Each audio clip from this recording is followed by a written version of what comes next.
নতুন বাড়িতে যাওয়ার পর থেকেই একটা জিনিস বারবার চোখে পড়ছে।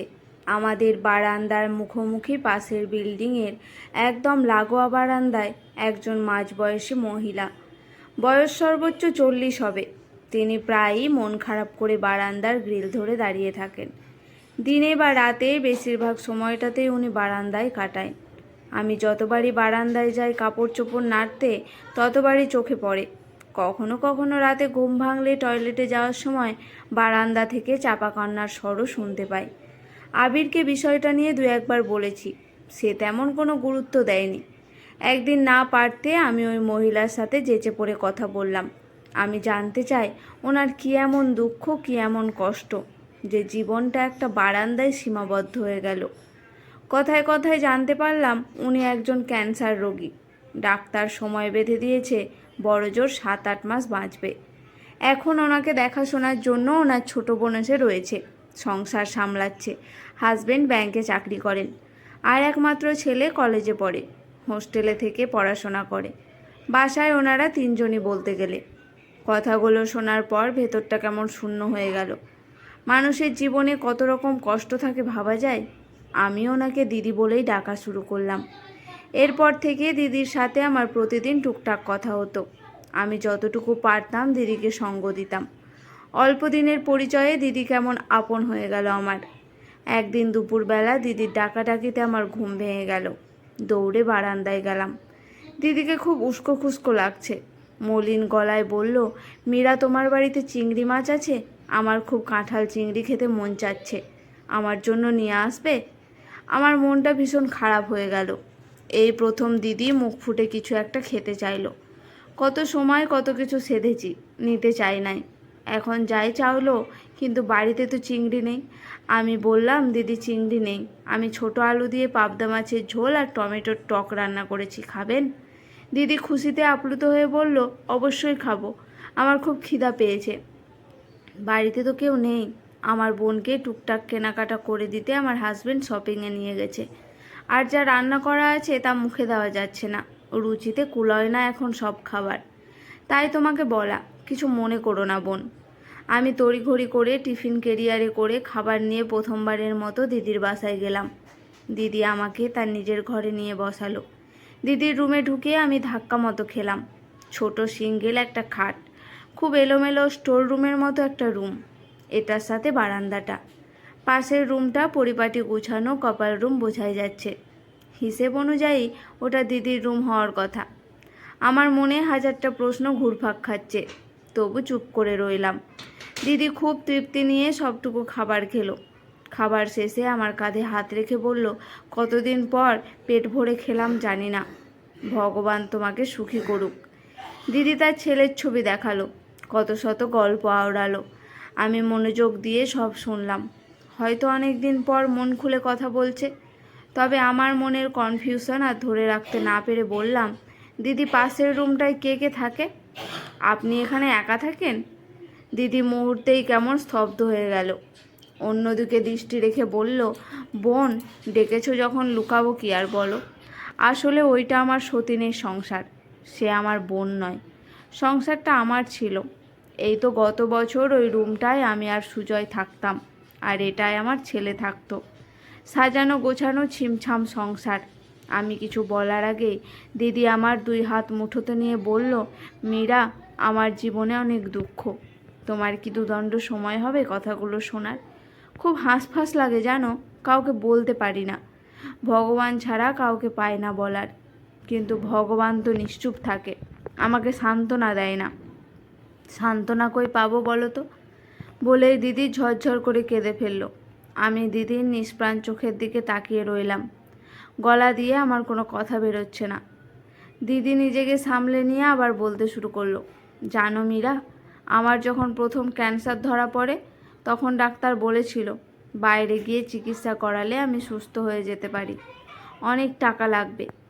সেদিন বাড়ি আসার পর তুহিনের বাবা যখন হাউমাউ করে কান্না করেছিল, আমি তাকে সান্ত্বনা দিয়ে বলেছিলাম, কেঁদো না, আমি সুস্থ হয়ে যাব। গ্রামের বাড়ির উত্তরের জমিটা বেচে দাও, চিকিৎসার টাকা জোগাড় হয়ে যাবে। তখন সে মাথা নেড়ে হ্যাঁ সূচক সম্মতি জানালেও কিছুদিন পর যখন আবার বললাম, কি ব্যবস্থা করেছো জানাও না তো কিছু। তখনই তুহিনের বাবা আমতা আমতা করে বলল, আমাদের তুহিনের ভবিষ্যতের কথা ভাবতে হবে। একটা মাত্র জমি বেচে দেওয়া কি ঠিক হবে? আর তাছাড়া তুমি সুস্থ হবে এটার সিউরিটি তো ডাক্তার দিচ্ছে না। যদি শিওর হতাম তবে না হয় বেচেই দিতাম। আমি খুব অবাক হয়ে তুহিনের বাবার মুখটা দেখলাম। হুট করে খেয়াল করলাম ওই চেহারায় কোনো মায়া নেই, ভালোবাসা নেই, কিচ্ছু নেই। আমি তাহলে এতদিন মরিচিকার পিছনে ছুটেছি। মানুষ কত নিষ্ঠুর হয়। 19 বছর সংসার করার পর তার মনে হলো আমার মৃত্যু মেনে নেওয়াটা খুব সহজ।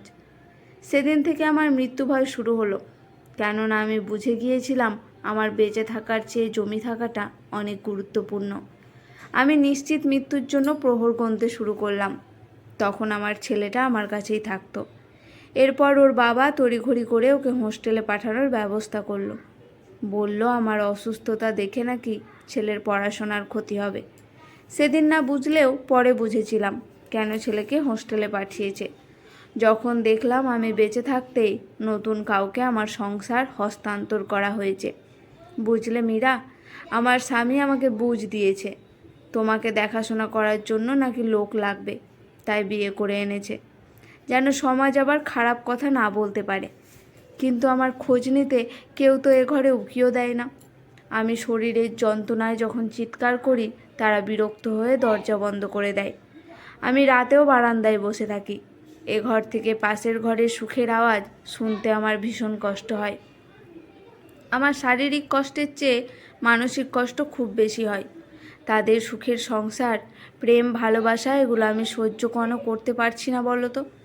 জানো, একদিন রাতে আমার স্বামীর দ্বিতীয় স্ত্রী আবদার করলো নতুন বড় ফ্ল্যাট কিনে দিতে। আমার প্রাণপ্রিয় স্বামী তাকে আশ্বস্ত করে বলল এখন ফ্ল্যাট কিনলে সবার চোখে সে খারাপ হয়ে যাবে, যে চিকিৎসা কেন করলো না। সে সান্ত্বনার স্বরে বলল আর তো কয়েকটা মাস, এরপর তোমার মনের মতো করে সব গুছিয়ে দেব, চিন্তা করো না। সেদিন সারা রাত আমি হাউমাউ করে কেঁদেছি। কার জন্য সংসার সাজালাম, কাকে উজাড় করে ভালোবাসলাম, সে কিনা আমার মৃত্যুর প্রহর গুনে। আমি কখনো কিচ্ছু চাইনি ওর কাছ থেকে ভালোবাসা ছাড়া, আর সেটাও পেলাম না। আত্মহত্যা মহাপাপ, না হলে কবেই নিজেকে শেষ করে ফেলতাম। কথাগুলো বলতে বলতেই দিদি জোরে শ্বাস নিতে শুরু করলো।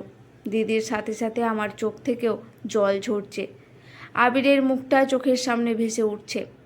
আমি দিদিকে শান্ত করার চেষ্টা করে বললাম, দিদি, ভগবান আপনার ধৈর্যের ফল নিশ্চয়ই দেবেন। আপনি পরপারে সুখী হবেন। কেন জানি না বাড়ি ফিরে আমি হাউমাউ করে কাঁদলাম। আমার দিদির জন্য ভয়ানক কষ্ট হতে লাগলো। কত নির্মম কষ্ট ভগবান কারো কারো জন্য নির্ধারণ করে রেখেছে ভাবতেই শিউরে উঠছি। একটা মানুষ মৃত্যুর আগে না পাচ্ছে চিকিৎসা, না পাচ্ছে স্বামীর ভালোবাসা, সন্তানটাও দূরে। রাতে আবিরের বুকে মাথা রেখে কাঁদতে কাঁদতে বললাম, পুরুষ মানুষ শুধু শারীরিক সুখ খুঁজে, তাই না আবির? মনের কোনো দাম নেই ওদের কাছে। আবির ভারী গলায় বলল, সবাইকে এক পাল্লায় মেপো না। তুমি যখন অসুস্থ হও আমি সারা রাত জেগে তোমার সেবা করতে থাকি, কখনো ক্লান্ত বোধ করি না। যখন তুমি সুস্থ হও তখন খুব শান্তি অনুভব হয়, যা আমি সেবা করে তোমাকে সুস্থ করতে পেরেছি। সেবা করায়, যত্ন করায় ও যে সুখ আছে এটা খুব কম মানুষই উপলব্ধি করতে পারে। আমি ভাগ্যবান, এদের মাঝে আমিও আছি। আমি আবিরকে জড়িয়ে রেখে বললাম, আমাকে ছেড়ে যেও না প্লিজ। এর মাঝে আমার শাশুড়ি অসুস্থ হওয়ায় আমাকে গ্রামে যেতে হলো। যাওয়ার সময় দিদিকে কথা দিয়েছিলাম ফিরে এসে আপনাকে কাঁঠাল চিংড়ি খাওয়াবো, কিন্তু ফিরে এসে দেখি দিদি তো নেই। শূন্য বারান্দায় হাহাকার। আমার ভেতরটা মোচড় দিয়ে উঠল। দিদির তো 8 মাস বাঁচার কথা ছিল, এখনও 2 মাস বাকি। আমি ছুটে গেলাম ও বাড়িতে। খোঁজ নিয়ে জানলাম দিদি মারা গেছেন, তবে ক্যান্সারে নয়, হার্ট অ্যাটাক করে। দিদি খালি বাসায় 2 দিনের রান্না করে দিয়ে নাকি তারা স্বামী স্ত্রী শ্বশুর বাড়িতে বেড়াতে গিয়েছিল। 3 দিন পর এসে দিদিকে মৃত দেখতে পান। পুরো একদিন দিদির লাশ রুমে পড়ে থেকে পচন ধরেছিল, তাই পুলিশ কেস হয়। পোস্টমর্টেমে জানা যায় দিদি ভয় এবং মানসিক চাপ থেকে হার্ট স্ট্রোক করে মারা যান। দিদি ভেবেছিল ক্যান্সারে মরবেন, কিন্তু দিদি তো রোগে মরেনি, দিদিকে খুন করা হয়েছে। কতটা অসহ্য যন্ত্রণা নিয়ে দিদি দুনিয়া ছেড়েছে। পুরো অন্ধকার বাসায় দিদির মৃত্যু যন্ত্রণায় ছটফট করছে। পাশে বসে থাকা হাত বুলানোর কেউ ছিল না, প্রার্থনা পড়ার কেউ ছিল না। শূন্য বাসায় দিদি এক বুক অভিমান নিয়ে পৃথিবী ছেড়েছে। আমার ভেতরটা ভেঙে চুরে টুকরো টুকরো হয়ে যাচ্ছে। দিদিকে দেওয়া কথা তো রাখতে পারলাম না। দিদিকে আর কাঁঠাল চিংড়ি খাওয়ানো হলো না। এই আফসোস নিয়ে আমাকে সারাটা জীবন কাটাতে হবে। দিদির মৃত্যুর পর আমি কয়েক মাস মানসিক সমস্যায় ভুগেছি। মাঝরাতে উঠে আবিরকে জড়িয়ে ধরে চিৎকার করে বলতাম, আমাকে ছেড়ে যেও না, আমাকে একা রেখো না। আবিরের যত্নে আস্তে আস্তে ট্রমা কাটিয়ে উঠলেও এখনও মাঝে মাঝে তন্দ্রাচ্ছন্ন অবস্থায় দিদিকে জানালার গ্রিল ধরে দাঁড়িয়ে থাকতে দেখি। দিদির চুলগুলো এলোমেলো, চোখের নিচে কালশিটে দাগ। দিদি উদাস হয়ে আকাশের দিকে তাকিয়ে থাকে। আমি চিৎকার করে আপাকে ডাকি, দিদি, আপনাকে ছাড়া আমি চিংড়ি খাবো না, কখনো না। কিন্তু দিদি তো আমার ডাক শুনতে পায় না। লেখাটা পড়ার পর বুকে একটা কেমন যেন ব্যথা অনুভব করছি। আজকের গল্পটি এখানেই সমাপ্ত। গল্পটি কেমন লাগলো অবশ্যই জানাবেন। ভালো লাগলে পাশে থাকবেন।